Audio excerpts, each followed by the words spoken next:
تو اسی طرح کا ریفرینڈم کمرہ عدالت نمبر غالباً مجھے یاد نہیں ہے سپریم کورٹ آف پاکستان کا وہ کون سا تھا جہاں پوچھا جاتا تھا کہ ذرا یہ ہاتھ کھڑے کر کے بتائیں کہ کون عدلیہ آزاد ہے. جوڈیشل کانفرنس تھی جسٹس بندیال کے دور میں سپتمبر 2022 میں، جس میں چیف جسٹس قاضی فیضیسہ ایک سیشن کو پریزائڈ کر رہے تھے، اور انہوں نے اس سیشن میں یہ سوال پوچھا تھا کہ اس موجودہ عدالتی نظام سے کون مطمئن ہے.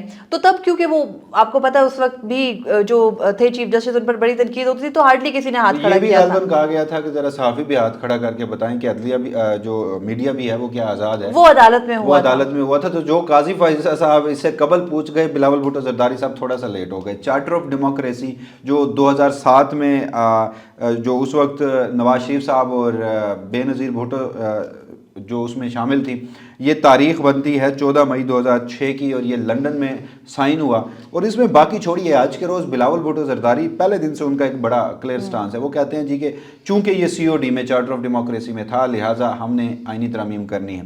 آج کے روز انہوں نے کہا کہ جو ہمارا وعدہ تھا، ہماری جو لیڈر ہیں بی بی شہید، انہوں نے آئینی ترامیم حوالے سے جو ایک معاہدہ سائن کیا تھا، تو اس کے اوپر ہم غالباً 18ویں آئینی ترامیم کا بھی انہوں نے حوالہ دیا اور دیگر اقدامات کا بھی، وہ تو ہم نے کر لیے. وہ کہتے ہیں جو باقی رہ گئے ہیں وہ ہم نے کرنے ہیں، اور ان میں سے ایک ہے آئینی عدالت. مجھے ذرا یہ بتائیں، میرے سامنے یہ COD موجود ہے، اس کا جو ایک اس کی جو شک ہے وہ میں ذرا آپ کے سامنے رکھتا ہوں. شک یہ ہے کہ معاہدے میں دو بڑی سیاسی جماعتوں نے، یعنی پاکستان پیپلز پارٹی اور پاکستان مسلم لیگ نون نے، اس عزم کا اظہار کیا کہ آئندہ وہ کسی فوجی حکومت میں نہ تو شامل ہوں گی اور نہ ہی حکومت میں آنے اور منتخب حکومت کے خاتمے کے لیے فوج کی حمایت طلب کریں گے.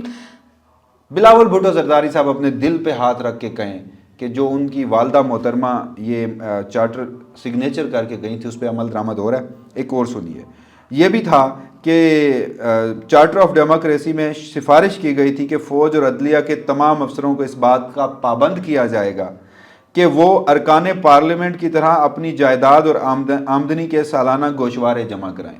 اس ملک میں کسی کی جرت ہے کہ وہ فوجی اسٹیبلشمنٹ کے بڑے عہدیداران سے ان کے گوشوارے پوچھے؟ صرف ایک صحافی ہے ہمارے، انہیں اب ملک بدر ہونا پڑا. انہوں نے جنرل باجوہ کے کچھ ایسٹس جو ہیں اس کے اوپر ایک سٹوری کی تھی، اور اس کے بعد ان کا حشر کیا ہوا تھا وہ بھی انہی PDM کی جمہوری حکومت کے ماتحت اس وقت یہ سارا معاملہ ہوا تھا. اور بھی دیگر بہت سارے معاملات ہیں. معاہدے میں یہ بھی سفارش کی گئی تھی کہ ملک کے دفاعی بجٹ کو منظوری کے لیے پارلیمنٹ کے سامنے پیش کیا جانا چاہیے. اس کے علاوہ چارٹر آف ڈیموکریسی میں یہ بھی سفارش کی گئی تھی کہ جی جو ملٹری لینڈ اینڈ کنٹونمنٹ کو وزارت دفاع کے تحت کرنے اور ایک ایسا کمیشن بنانے کی سفارش کی گئی تھی جو 12 اکتوبر 1999 کے بعد فوج کو الاٹ کی گئی زمینوں کے کیسوں کا جائزہ لے. مجھے یہ بات بتائیں، یہ بھی یہاں پر ایک آخری پھر آپ کو بتاتا چلوں، ویسے تو بہت ساری ہیں، اس میں صرف 2 پڑھنے کی آپ سے میں اجازت چاہوں گا. ایک اور شک اس میں یہ شامل کی گئی تھی کہ ایک ایسی کمیٹی بنائی جائے گی جو فوج اور خفیہ اداروں میں وسائل کے ضیاع کو روکنے کے بارے میں سفارشات مرتب کرے گی. کسی میں جرت ہے بلاول بھٹو زرداری صاحب ایک بیان بھی دے سکتے ہیں. اچھا، اس کے علاوہ انہوں نے ایک بات کہی تھی، آپ کو یاد ہے آسما جہانگیر کانفرنس ہوئی تھی اور اس میں وہاں پر کچھ نعرے لگے تھے، اور بلاول بھٹو زرداری صاحب نے وہاں کھڑے ہو کے یہ کہہ دیا تھا کہ ہمارے سامنے آپ احتجاج کیوں کرتے ہیں، جن کے سامنے کرنا چاہیے آپ کو جا کر وہاں آپ احتجاج کریں. بلاول بھٹو زرداری صاحب اگر ابھی اسلام آباد نہیں پہنچے تھے، آصف علی زرداری صاحب نے اپنے صاحبزادے کی وہ جو ایک سٹیٹمنٹ تھی اس کو کنڈیم کر دیا تھا. پھر ایک اور اس میں شک تھی، وہ یہ تھی کہ جو ISI ملٹری انٹیلیجنس اور دیگر تمام خفیہ ایجنسیوں کو منتخب حکومت کے ماتحت بنانے اور تمام خفیہ اداروں کے سیاسی شعبے ختم کرنے کی سفارش کی گئی تھی. مطلب اب دیکھیے یہ جب ہم پڑھتے ہیں تو لطیفے لگتے ہیں. یہ وہ تھے جو بی بی شہید سگنیچر کر کے گئی تھی. بلاول بھٹو زرداری صاحب میں اگر تھوڑی سی کچھ اگر جرت ہے تو اس جرت کا مظاہرہ کرتے ہوئے اس چارٹر آف ڈیموکریسی پہ عمل کروائیں اور اس کے بعد چاہے آئینی عدالت بنائیں. وسیم، یہاں پر یہ چیز ہمیں نہیں بھولنی چاہیے کہ بی بی شہید نے اس کے اوپر سگنیچر کیا 2006 میں. 2007 میں جب وہ پاکستان آئی تو اس سے پہلے وہ دبئی میں ہی ایک فوجی عامر کے ساتھ بیٹھ کر ایک معاہدہ طے کرائی تھی، اور جس کے بعد وہ حکومت عمل میں آئی تھی. تو کہاں کا مساق جمہوریت، اور اس مساق جمہوریت کی جن شکوں کے اوپر دل چاہا جس حکومت کا ان پر عمل کر لیا. اسی مساق جمہوریت کے بعد آپ نے درست فرمایا کہ 2007 میں ہی مشرف سے دبئی میں خفیہ ملاقات محترمہ بے نظیر بھٹو مرحومہ کر چکی تھیں.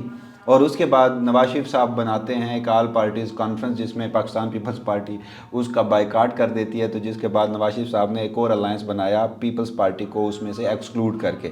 تو یہ تو اس کی ٹوٹل اوقات ہے اس جو سگنیچر کیا گیا تھا اس تمام تر معاملے پر.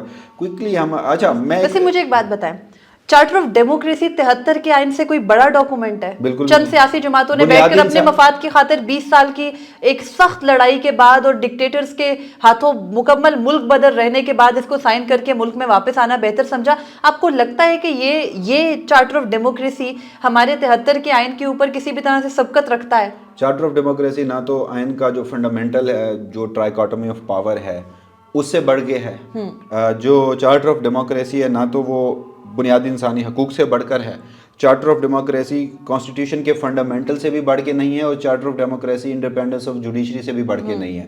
مگر مجھے آپ ایک بات بتا دیں آپ کوئکلی کہ گزشتہ روز ہم نے دیکھا کراچی میں غالباً وہ مظاہرے ہو رہے تھے پریس کلب کے باہر، بڑے ہی کربناک مناظر تھے. خواتین کو سندھ پولیس اس طرح سے گھسیٹ کر گرفتار کرے گی، یہ بھی چارٹر آف ڈیموکریسی میں لکھا گیا تھا اور اس معاہدے کے اوپر بھی محترمہ بے نظیر بھٹو صاحبہ سگنیٹری تھی. دیکھیے سندھ میں ہمیشہ ہی وسیم، اگر ہم ان واقعات کو کوٹ کرنا شروع کریں تو شاید دن ختم ہو جائے گا، کئی دن ختم ہو جائیں گے، واقعات ختم نہیں ہوں گے.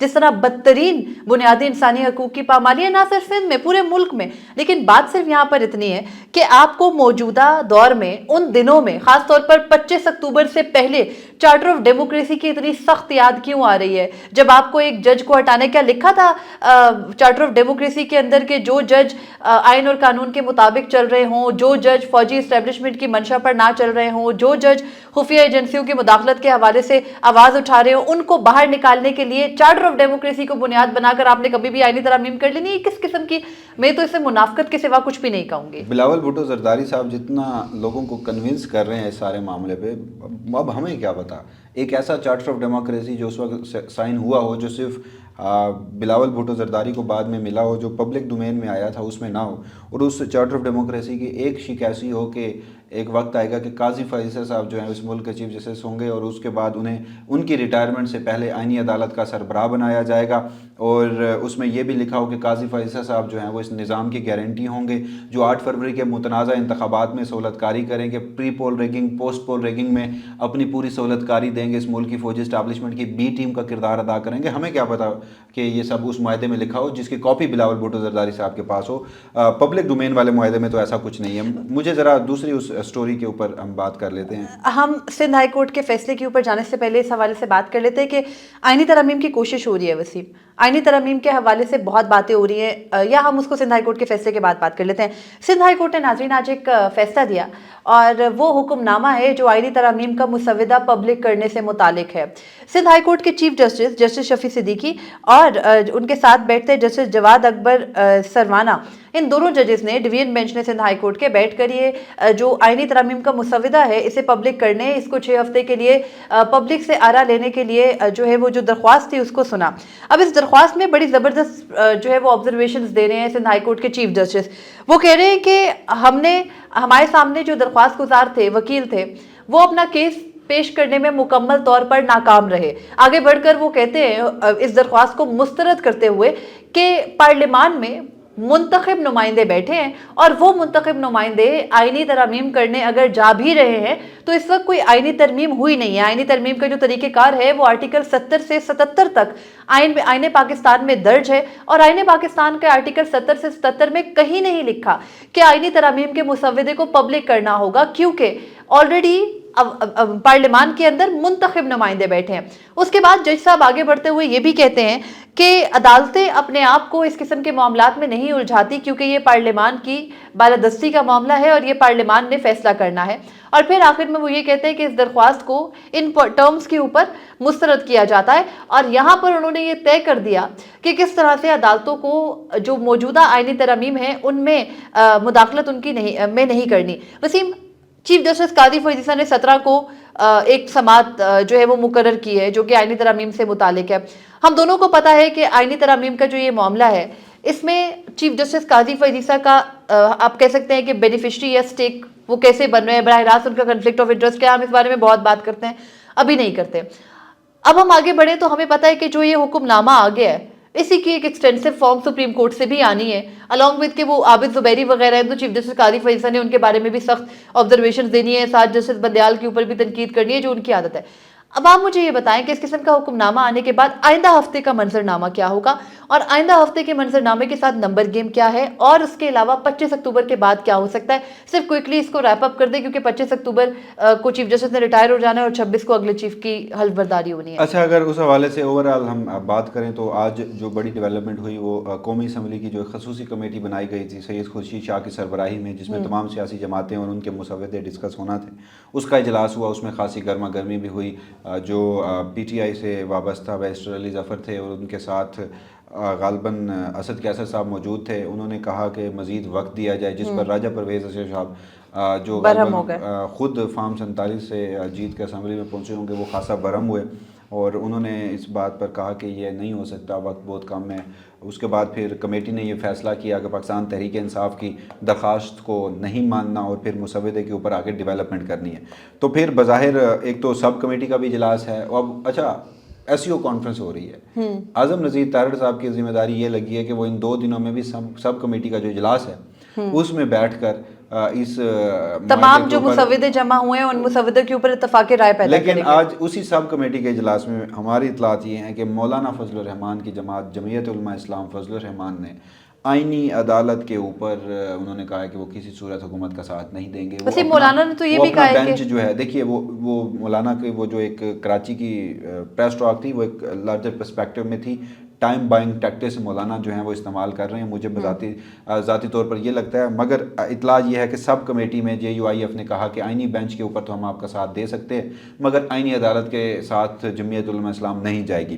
اب دوبارہ کمیٹی کا جو اجلاس ہے وہ 17 کو بلا لیا گیا ہے۔ بلاول بھٹو زرداری صاحب 18 کو عندیہ دے چکے ہیں کہ وہ اس حوالے سے کارساز واقعہ جس دن محترمہ کے اوپر ایک بلاسٹ ہوا تھا ان کی شہادت سے پہلے، جب وہ وطن واپس لوٹی تھی، تو وہ کہتے ہیں کہ اس دن ہم عوام کو تحفہ دیں گے 26ویں آئینی ترمیم کی صورت میں۔ تو اب منظر نامہ یہ بن رہا ہے کہ 17 کو اجلاس ہوتا ہے تو 17 کو بھی مجھے کنسنسس تو ہوتا ہوا نظر نہیں آ رہا۔ یہ کنسنسس محض ڈرامے بازی ہے۔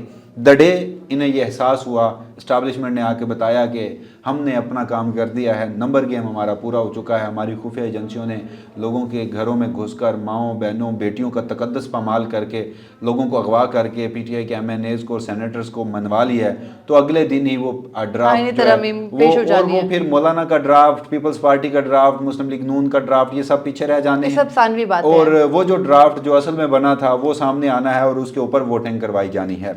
یہ تو ہو گئی اس وقت کی صورتحال۔ مگر ہماری اطلاعات یہ ہیں، نمبر گیم کی اگر بات کی جائے، 1 درجن سے زائد پی ٹی آئی اور جمعیت علماء اسلام کے ایم این ایز چاہیے، آدھے درجن سے زائد جو ہے وہ سینیٹرز چاہیے۔ تو سینیٹر غالباً 2 سے 3 مینج ہو چکے ہیں پاکستان تحریک انصاف کے ایم این ایز جو ہیں وہ بھی 2 سے 3 ایسے ہیں جو اسٹیبلشمنٹ کے جو ذرائع ہیں وہ دعویٰ کرتے ہیں کہ وہ ان کے ساتھ رابطے میں ہیں۔ حکومت کے پاس 224 میں سے 217 کا فگر کہا جا رہا ہے اطلاعات کے مطابق کہ پورا ہے، لیکن سٹل فیصلہ تب ہونا ہے جب وہ ووٹنگ کے لیے فلور پہ آئیں گے، ووٹ کرے نہ کرے ثواب دید ان کی ہے۔ تو ابھی تک ایسی میں ابھی تک اپنے اس موقف پہ قائم ہوں کہ مجھے یہ آئینی ترامیم جو ہیں وہ ہوتی ہوئی دکھائی نہیں دے رہی۔